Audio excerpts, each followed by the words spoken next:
To Mr. Ajay Jain, Special Chief Secretary, Andhra Pradesh.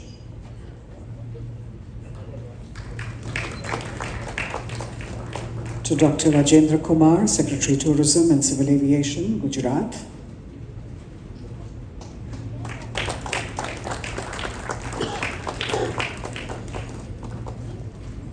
And Mr. Sonam Chombe, Commissioner and Secretary to the Chief Minister, Arunachal Pradesh. Thank you very much, Mr. Kumar.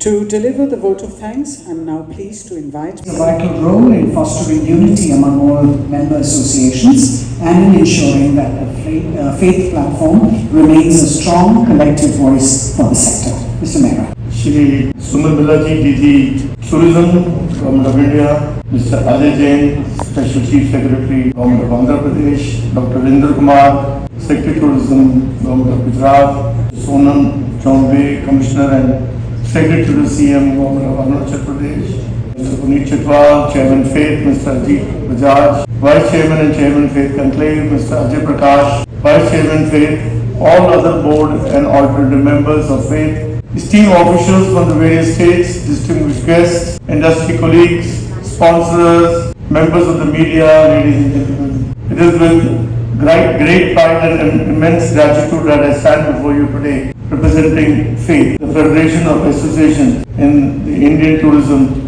and hospitality, to deliver this vote of thanks at this remarkable inaugural ceremony.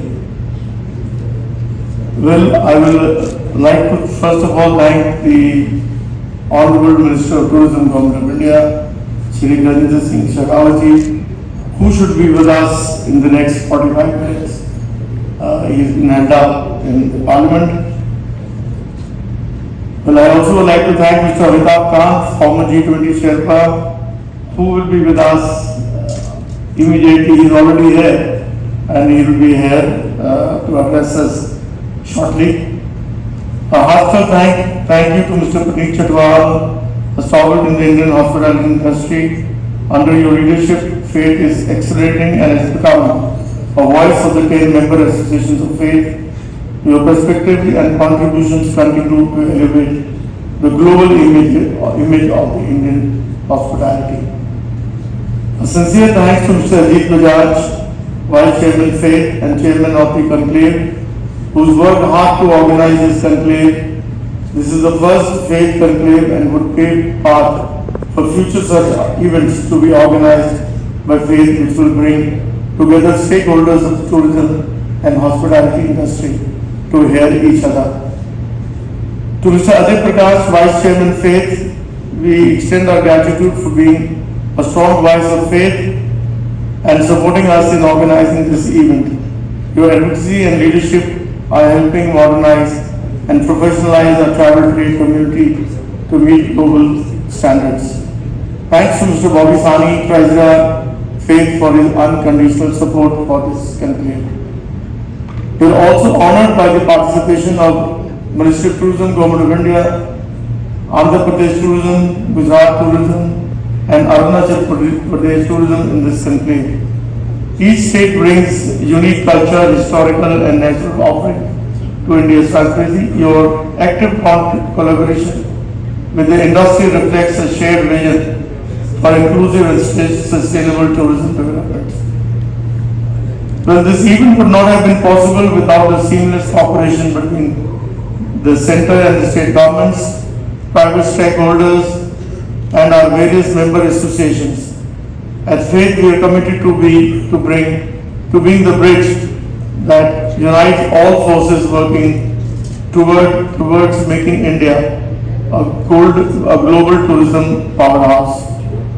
In conclusion, let me thank each one of you, our dignitaries, delegates, industry leaders, the ever-supporting media for being part of this shared journey. The road ahead is challenging, but with unity and innovation, we are confident that Indian tourism will rise to unprecedented heights. I would like to thank all the sponsors in organizing the first conclave with such a high magnitude, and without your support, this could not have been possible. We will also have the Honorable Chief Minister, Shri Umar Abdullah Ji, tomorrow with us, who will address the gathering and update us on the ground situation in J&K. Thank you to the Honorable Chief Minister. Also, we will have the opportunity to listen to Dr. S. Jayashankar, Union Ministry of External Affairs, and Lieutenant General Rakesh Kapoor, Deputy Chief of Army, who will be joining us tomorrow to address us. Thank you once again for your presence, your insights, and your continued support.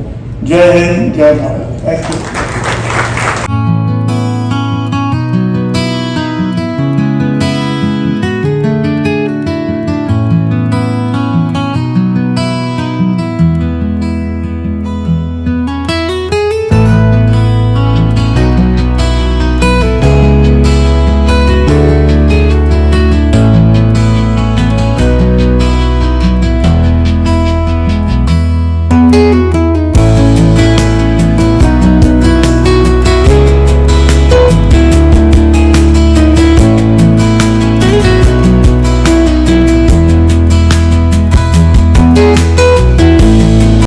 Directly and give him a 5-page note saying that we'll more than compensate.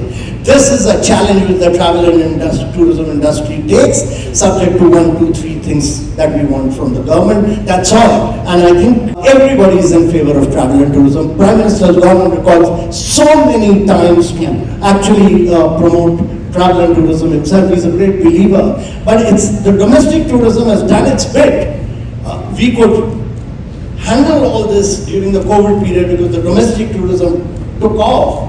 But domestic tourism beyond a point will not sustain it in the long haul. You need international tourism to grow and expand. You have the airports, you have now the airlines coming in. When I was a joint secretary in the Ministry of Tourism, we neither had the airlines, we neither had the airport. We launched the Incredible India, which led to a huge upsurge and led to the creation of many airports. But now you have Indigo, you have Air India, you have Emirates, you have many airlines flying in. You have the best of airports. This is the time really to go international in a big way. And in the long run, use this domestic tourism as a springboard for driving international tourism. You know, you're talking about driving international tourism, Mr. Kant, and I know we've spoken about this previously, and I'm sure this audience has addressed this issue as well.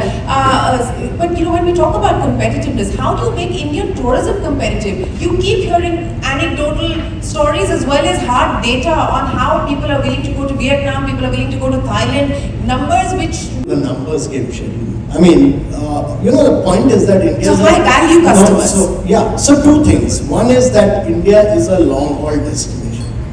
The people who come to India spend the longest number of days here. The highest number of days spent is in India. Number two is that don't go in for garbage tourism. Go in for high value tourism. Go in for people who want to come. You know, these are the days of experiential tourism. People want to experience India, its culture, its heritage, its architecture. Go for people who are willing to spend that money. Don't become the lowest common denominator. That's my view on this. Get people who are going to experience India, travel across India, spend about 20, 21 days across India, and really get a feel for India. Leave this to the court, as we've just seen in the case of Delhi with the stray dogs issue. So you know that I've been a long-term believer that actually there are two sectors which need a massive impetus by both the states and the center. Tourism also needs a massive push by the states because you need to create state brands. You need about 20 state brands. Every state has to understand that tourism is going to create jobs for them. Not just Rajasthan and Kerala, but every state of India needs to create the tourism brand, and Incredible India has to be the mother brand. Similarly, on the urban rejuvenation, my belief is that cities are the biggest drivers of growth. They are the biggest, cities become the center for innovation, they become the center for all creativity, they become the centers for biggest job creation. And therefore, a huge amount of focus on urbanization. The municipal standards have to improve. The garbage management has to improve. The segregation of waste has to improve. And states have to understand that it's not merely the focus on rural India, but urbanization will be the biggest driver of growth in the coming years. The more money you spend on agriculture, actually, 46% of India is already in agriculture. You need to get them out into urban areas to create new quality jobs. That can only happen through urban. So the budget had a very good scheme. 1 lakh crore for urban rejuvenation to create competition. I think we need to get that implemented ASAP. You know, public-private partnerships, specifically as far as this sector is concerned, and we saw some ideas being presented in the budget. What do you believe could be the viable way of creating a public-private partnership model that works in furthering the cause of creating India as the new tourist destination? So first and foremost, I'm a great believer that government must get out of many areas, because countries which have grown and prospered are those where free enterprise has grown. Government in India is in too many areas. If you look at state government especially, they run businesses, they run hotels, they run motels. It's all substandard. They run to poor balance sheet, they've mismanaged. So all government must get out of all tourism related activity, hotels, etc. Allow the private sector to run them. From arrival to departure, it's all private sector and tourism. But yet state governments believe in running hotels. Even in a progressive state like Kerala, there's a Kerala Tourism Development Corporation which runs hotels, and the best hotels. It should all be driven, and it has a terrible balance sheet, the best location. It should all be driven by the private sector, to my mind. And so I'm a great believer that get out of businesses, allow private sector to drive it, allow private sector to flourish. That's the way. So Kerala, we actually sold 6 hotels to, we gave 6 hotels to Taj in a joint venture. And Taj's Taj Hotels line used to be that in every state of India, Taj has 1 hotel, but Kerala, being God's own country, it has 6 hotels. So that's how tourism took off in Kerala. So we need to push that in a much bigger way. I'm a believer not in private public, but I believe in private partnership. Get the government out. Get the government out and create more private sector enterprise and private entrepreneurs in this space. But let me go back to that big number that you threw to this audience with much applause, Mr. Kant. 20,000 crores, you believe is the ask that they should have for the government. What should you do with the 20,000 crores if the government were to sign off on it? Can you believe it? A large country like India, having a budget of 3 crores for tourism. It's absurd. A budget of 3 crores. It's nothing less than 20,000 crores to penetrate US market, respond to Trump via a massive Incredible India campaign in United States of America. Free man, Mr. Kant, since you're not obligated to. No, I said all this even while I was in government. That to be fair, you did. But when you talk about the fact that everyone talks about this as being the growth generating sector, the employment generating sector, it's the low hanging fruit, you can do so much with it and so on and so forth. How many discussions have you and I had on this issue? And yet you've got a budget of 3 crores. What explains that? If this sector is to flourish, if this sector is to generate the kind of jobs that you spoke about, why is it that it continues to get the kind of benign neglect that it has been dealt with? Because, quite often the government thinks that you first need to create infrastructure, you need to clean up your cities, you then need to market. I'm looking at it just the other way around. Get marketing, do a marketing-led strategy. If you get more and more tourists, it will put more and more pressure on your municipalities, your airports will create. First round we did Incredible India campaign, the hotels, we had just 10% occupancy at the peak of, the attack on our parliament, there was war in Afghanistan, there were travel advisories in India. Only 10, we had very few hotels. But even those hotels are just 10% occupancy. Singapore, Thailand, Malaysia had all stopped their marketing. At the peak of that crisis, we launched Incredible India. It did so well. We went, tour operators were refusing to sell India in their brochures. So we went direct to the consumer. Do And that led to such a big this thing that it led to creation of new airports in India. That's what you need to do now. You need to go straight to the consumer, hit the consumer directly. You will benefit enormously from that. So what is Every crisis is an opportunity. Galvanize yourself in this opportunity. This is once in a generation opportunity for India. So is the message then to the tourism industry, to the hospitality everyone. industry, to also beef up infrastructure? We need more hotel rooms, we need more hotels, we need better quality hotels. Is that the message then to industry as well? With our private capitals? I also strongly feel that, for many years we used to say that India did not have the facility for MICE, which I think is a huge market, the meetings, incentives, convention, exhibition market. And actually, I worked very hard on that to create Yashobhumi and Bharat Mandapam. And we have two outstanding facilities. I think we should really, MICE is a huge market internationally, and the tourism industry should really work on driving and marketing India as a MICE destination. Because the MICE gives you a huge earning. I mean, look at Barcelona, World Telecom Conference. Yeah. You booked, and that one, or defense exhibitions, they kind of book you enormously, and they're major drivers of growth. The whole growth of Germany was through messes. I mean, all the messes, Berlin, ITB, all of you have been to ITB. I mean, it's a major multiplier impact on the economy. So India as a MICE destination has massive potential.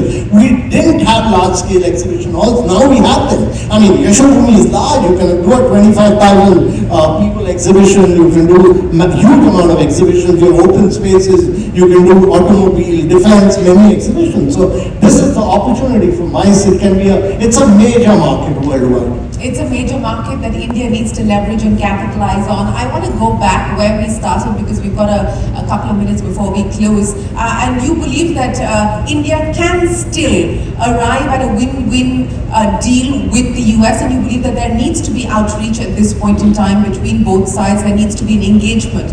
But whether we have 25% or 50% tariffs, whether we have a deal or not eventually, Mr. Kant, one aspect that is crucial to kind of ponder over is trust, and whether the events of the last few weeks have damaged trust irrevocably on our side, and what that portends then for the strategic partnership that we have. So, India had bipartisan support. Democrats and Republicans worked very hard with India. Last 2.5 decades, we won the trust of United States of America, and I think full support from both sides. And to my mind, what is now being done, this lack of consistency of policy will damage trust forever. The trust of Indians in the United States will be lost forever.